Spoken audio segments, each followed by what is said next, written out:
একটু সকাল সকালই ট্রেন ধরে আজকে বেরিয়ে পড়লাম বর্ধমানের উদ্দেশ্যে।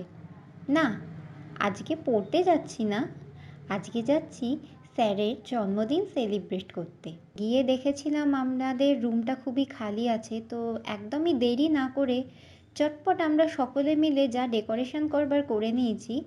দেখতেই পাচ্ছ আমাদের ডেকোরেশন এখন সব কমপ্লিট।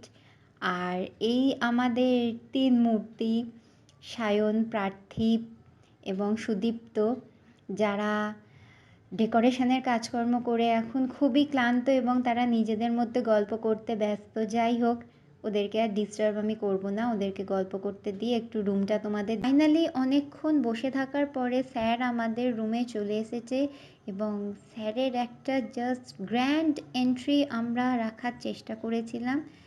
সেটা জানি না কতটা সফল হয়েছে, তোমরাই বলতে পারবে সেটা। এখন আমাদের সামনে চলে এসেছে সুন্দর দেখতে একটি বার্থডে কেক, যেটা স্যার এখন কেটে তার বার্থডে সেলিব্রেশন করবেন। কেক কাটার পর্ব তো শেষ, এবার চলে এসেছে আমাদের গিফট আনবক্সিং করার পালা। তো এখন স্যার গিফট আনবক্সিং করছেন এবং দেখতেই পাচ্ছ তোমরা, আমি একটু স্যারকে হেল্প করে দিচ্ছি।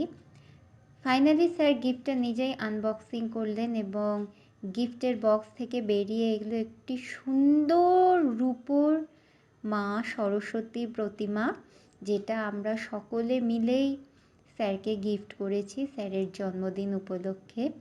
এবং স্যারকে দেখেই মনে হচ্ছে বেশ গিফটটা স্যারের পছন্দ হয়েছে।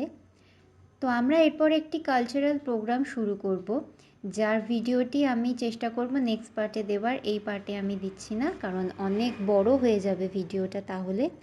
তো তোমরা সবাই সঙ্গে থাকো পরবর্তী কালচারাল প্রোগ্রামের ভিডিওটি পাওয়ার জন্য।